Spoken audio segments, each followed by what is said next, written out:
வர நாடாளுமன்ற தேர்தல், அதாவது பிஎம் எலெக்ஷனுடைய டேட் அனௌன்ஸ் பண்ண இந்த தருணத்தில் இதற்கு ஒரு 2-3 நாளாகவே பார்த்திங்கன்னா வேறு ஒரு விஷயம் ரொம்ப சூடாக போயிட்டுருக்கிறது என்னென்னு பார்த்திங்கன்னா, எலக்டோரல் பாண்ட்ஸ் அப்படின்ற ஒரு விஷயத்தை வந்து சுப்ரீம் கோர்ட் வந்து பேன் பண்ணியிருக்காங்க. அது இனிமேல் உபயோகத்தில் இருக்கக்கூடாது அப்படின்ற மாதிரி சொல்லியிருக்காங்க. இதுக்காக கேஸ் போட்டவர் யாருன்னு பார்த்திங்கன்னா, பிரசாந்த் பூஷன் அப்படின்றவர், அவர் கூட ஒரு 4-5 பேர் சேர்ந்து, இந்த வக்கீல்ஸ்லாம் சேர்ந்து 5 நீதிபதி கொண்ட தலைமையில் தான் இதுக்கு வந்து முடிவு எடுத்திருக்காங்க. ஸோ இந்த டேட்டா எலெக்ஷன் கமிஷனோட வெப்சைட்டில் வரணும் அப்படின்னும் ஆர்டர் போட்டு அது வந்து நேற்று கொஞ்சம் ரிலீஸ் ஆகிருக்கு. அது மிகப்பெரிய ஒரு தாக்கத்தை வந்து இந்தியா முழுக்க ஏற்படுத்தியிருக்கு அப்படின்னு சொல்லணுன்றது அதான் உண்மை. ஸோ இதை வந்து ஆளுங்கட்சியாக இருக்கிற பிஜேபி அண்ட் டிஎம்கே எந்த அளவுக்கு இதை வந்து இந்த எலக்டோரல் பாண்ட் அப்படின்ற ஒரு சிஸ்டத்தை வந்து ரொம்ப அவங்களுக்கு சாதகமாக யூஸ் பண்ணிக்கிட்டாங்க அப்படின்றத இந்த வீடியோவில் நம்ம டிஸ்கஸ் பண்ண போகிறோம். ஏன் இதை வந்து பேன் பண்ணிச்சு கவர்மெண்ட், சுப்ரீம் கோர்ட் அப்படின்றதையும் இந்த வீடியோவில் பார்க்க போகிறோம். என்னோடய சேனல் நீங்கள் ஃபஸ்ட் டைம் வரீங்க அப்படின்னா சப்ஸ்கிரைப் பண்ணிட்டு பெல் பண்ண ப்ரெஸ் பண்ணுங்கள். அஃப்கோர்ஸ் நண்பர்ஸ், welcome to Vijay's movie talk. நம்ம இன்ஃபர்மேஷனை தெரிஞ்சுப்போம் வாங்க. அதாவது எலக்டோரல் பாண்ட் அப்படின்றது வந்து இப்போ நான் வந்து ஒரு எலெக்ஷனுக்கு நிதி கொடுக்கணும்னு ஆசைப்பட்றேன்னு வச்சுக்கோங்களேன். அதை வந்து பேங்க் மூலியமாக கொடுக்கறது தான் வந்து இந்த எலக்டோரல் பாண்டோட சிஸ்டம்.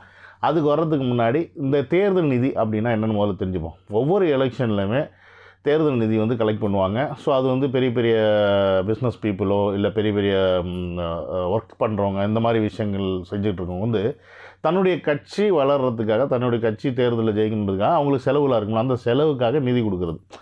இது வந்து பார்த்திங்கன்னா ஒரு பர்சன்டேஜ் வாங்கி அவங்க ரெஜிஸ்டர் பண்ண கட்சியாக இருந்தாலும் அவர்களுக்கு யார் வேணால் நிதி கொடுக்கலாம். அது முன்னாடி எப்படின்னு பார்த்திங்கன்னா ஒரு 20,000 வரைக்கும் எந்த ஒரு கணக்கு இல்லாமல் நம்ம வந்து கொடுத்துட்டு போயிடலாம். பட் 20,000க்கு மேலே போகும்போது அதற்கான டீட்டெயில்ஸ் வந்து நம்ம கொடுக்கணும். யார் எந்த கட்சிக்கு நம்ம எவ்வளோ கொடுக்குறோன்ற விஷயத்தை வந்து வெளியில் சொல்லணும் அப்படின்ற ஒரு சிச்சுவேஷன் ஒன்று இருந்துச்சு. ப்ளஸ் அது இல்லாமல் ஒரு பிஸ்னஸ் மேன் பண்ணுறாங்க அப்படின்னா அவங்களுடைய 10% ரெவன்யூவில் 7.5% வரைக்கும் தான் தேர்தல் நிதியாக கொடுக்க முடியும் அப்படின்றது வந்து முன்னாடி இருந்த சட்டமாக இருந்துச்சு. பட் இதெல்லாம் வந்து இதில் வந்து ஊழல் அதிகமாக இருக்குது. இது மூலிமா நமக்கு வந்து ஒரு வெளிப்படைத்தன்மை இல்லை. இப்போ 10 கோடி ரூபா வந்து கொடுத்துட்டு நான் 1 கோடி தான் கொடுத்தேன்னு சொன்னால் நமக்கு எப்படி தெரியும் கேஷில் டிரான்சாக்ஷன் நடக்கும்போது?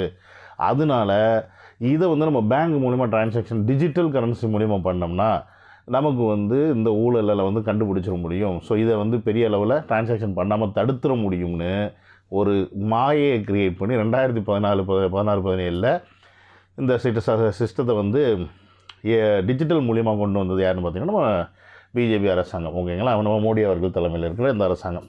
ஸோ இது எந்த அளவுக்கு ஊழலை இன்னும் வர வச்சுருக்குன்னு பார்த்திங்கன்னா, கிட்டத்தட்ட 4 வருஷத்தில் 2019 இப்போ 2024க்குள்ளே 12,000 கோடி ரூபா இந்த எலக்ட்ரல் பாண்ட் மூலியமாக கட்சிகளுக்கு கொடுக்கப்பட்டிருக்கு. ஸோ இதில் வந்து கிட்டத்தட்ட 6,550 கோடிக்கு மேலே பிஜேபிக்கு போயிருக்கு.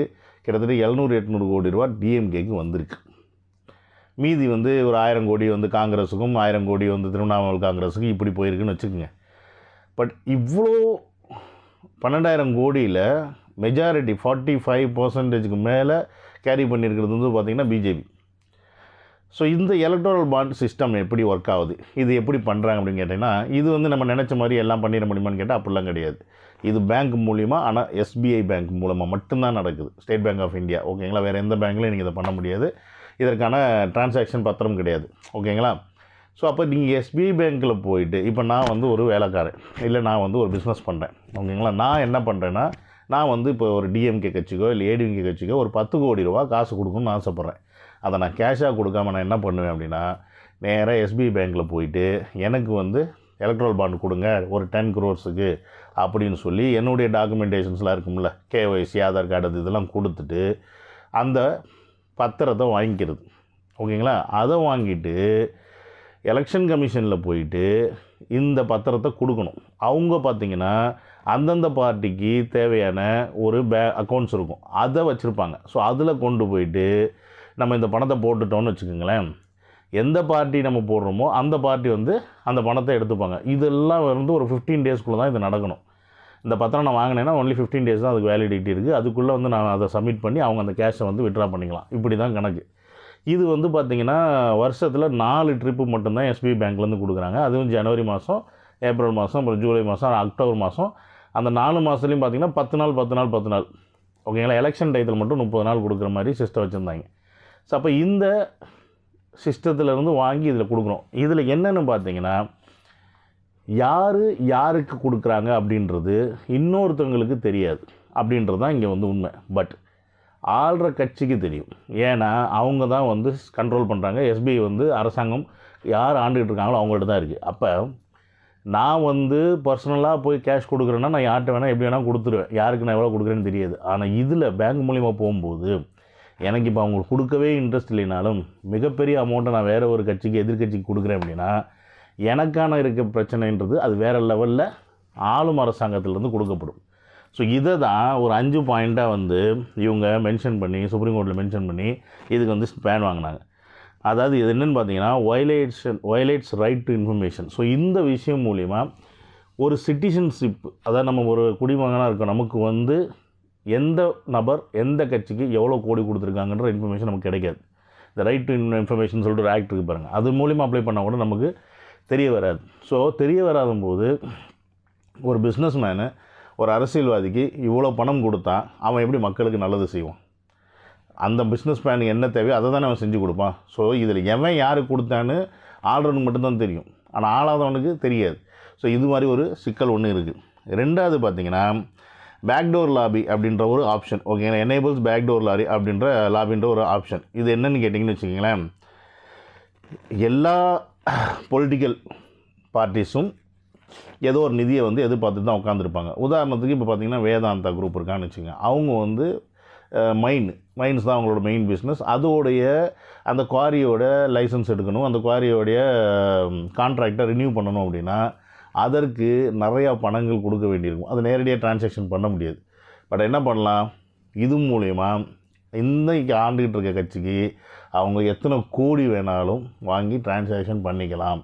ஏன்னா இந்த எலக்ட்ரல் பாண்டு வந்து மினிமம் வந்து 1000லேருந்து ஸ்டார்ட் ஆகுது. 1000, 10,000, 10 லட்சம், ஓகேங்களா. 1 லட்சம், 10 லட்சம், 1 கோடி.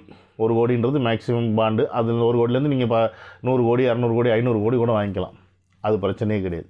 ஸோ இந்த மாதிரி வாங்கி கொடுக்கும்போது ஆட்டோமேட்டிக்காக எனக்கு கிடைக்க வேண்டியது இன்னொருத்தருக்கு ஈஸியாக கிடைச்சிடும். ஸோ அவன் வந்து இந்த எலக்ட்ரல் பாண்டு மூலிமா நிதி செஞ்ச மாதிரி ஆச்சு, அவனுக்கு கொடுக்குற காசை கொடுத்த மாதிரி ஆச்சு. ஆனால் அவங்க அந்த காசை எடுத்து எங்கென்ன செலவு பண்ணுறாங்கன்னு யாருக்கும் தெரியாது. அது உண்மையாலுமே தேர்தலுக்கு தான் செலவு பண்ணுறாங்களா, இல்லை அவங்களோட தேவைக்கு செலவு பண்ணுறாங்களா, ஆஃபீஸ் கட்டிக்கிறாங்களா, பில்டிங் கட்டிக்கிறாங்களா, வேறு ஏதாவது பர்பஸ்க்கு யூஸ் பண்ணுறாங்களான்னு எதுவுமே தெரியாது. ஸோ பட் மணி பாஸ் ஆகிற வழி மட்டும் பார்த்திங்கன்னா பேங்க்கு, எலெக்ஷன் கமிஷன், பேங்க்கு எலெக்ஷன் கமிஷன் மூலிமா மணி பாஸ் ஆகும். அவ்வளோதான். இது எங்கே பாஸ் ஆகுது, எவ்வளோ பாஸ் ஆகுதுன்னு தெரியாது. ஸோ இதை தெரிஞ்சுக்கிறதுக்கு அந்த பேங்க்லேருந்து இன்ஃபர்மேஷன் கொடுத்தாங்கன்னா, நம்பர்ஸ் கொடுத்தாங்கன்னா அது வந்துடும். அதையும் வெளியிடணும்னு சொல்லி, ஏன்னா இப்போ வந்து இவங்க போட்ட அந்த கேஸ் மூலிமா கிட்டத்தட்ட ஒரு 750 பேருக்கு மேலே டொனேட் பண்ணியிருக்காங்க. 750 பீப்புளுக்கு மேலே அந்த 12,000 கோடி டொனேட் பண்ணியிருக்காங்க. அதில் வந்து 2 பக்கமாக 2 டைப். ஒன்று வந்து பணம் கொடுத்தவங்க, இன்னொன்று வந்து பணம் வாங்கினவங்க அப்படின்ற மாதிரி இருக்குது. இதில் யாருக்கு கொடுத்தாங்க, எவ்வளோ கொடுத்தாங்கன்ற விஷயம் தெரியாமல் இருக்கிறதுக்கு நம்பர் ஒன்று இருக்கும். அந்த நம்பரை வந்து வெளியிடாமல் இருந்திருக்காங்க. இப்போ அந்த நம்பரையும் வெளியிடணும்னு சொல்லி சுப்ரீம் கோர்ட் ஆர்டர் போட்டனால அநேகமாக நாளைக்கு இல்லை நாளை கழிச்சுக்குள்ளே எஸ்பிஐலேருந்து யாருக்கு எவ்வளோ நிதி கொடுத்துருக்காங்க அப்படின்ற டீட்டெயில் ஃபுல்லாகவே தெரிய வந்துடும். ஏன்னா இப்போ ஆல்ரெடி கொடுத்த வரைக்கும் ஓரளவுக்கு தெரிஞ்சிருக்கு. அது தமிழ்நாட்டை சேர்ந்த கோவை மார்ட்டின் அப்படின்றவர், லாட்ரி மார்ட்டின், ஓகேங்களா. அவர் வந்து கிட்டத்தட்ட 1350 கோடியோ 1400 கோடியோ நம்ம கொடுத்துருக்காரு. அதை ஒரு வீடியோ நம்ம தனியாக பார்ப்போம், யார் அவர், எப்படி இவ்வளோ பணம் கொடுத்தாரு, எங்கேருந்து வந்துச்சு அப்படின்றது, ஓகேங்களா. ஸோ இந்த மாதிரி ஒரு விஷயம் ஒன்று. ஸோ அதுக்கப்புறம் பார்த்திங்கன்னா இது வந்து ஒரு அதான் என்டையர்லி அனானிமஸ் வந்து யாருக்குமே தெரியாது என்ன தான் நடக்குது, எவ்வளோ தான் போயிருக்கு, எவ்வளோ தான் வந்திருக்குன்னு. ஸோ இதை பார்த்திங்கன்னா ஒரு ஊழல் இல்லாமல் இருக்கணுன்றதுக்காக ஆரம்பித்த ஒரு சிஸ்டத்தை எந்த அளவுக்கு ஊழல் பண்ணி வச்சுருக்காங்க பாருங்கள். ஐயோ.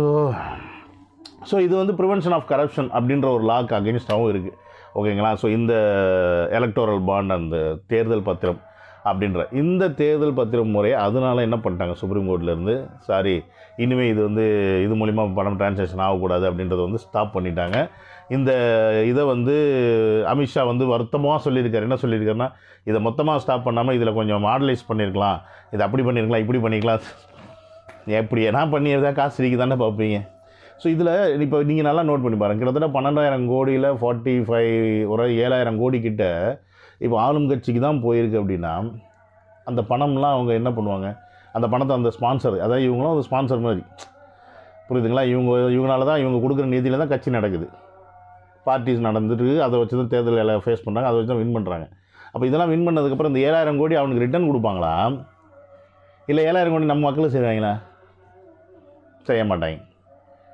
ஸோ இதை குறித்து வேறு எந்த ஒரு மீடியாஸ்லேயும் பார்த்திங்கன்னா பெருசாக ஒன்றும் யாரும் பேசலை. பட் ட்விட்டர் பக்கத்தில் விஜய் அவர்கள் ஃபேன்ஸ் வந்து பார்த்திங்கன்னா இதை குறித்து நிறையா விஷயம் பேசியிருக்காங்க, நிறையா போட்டிருக்காங்க, ட்வீட்ஸ் நிறையா போட்டிருக்காங்க.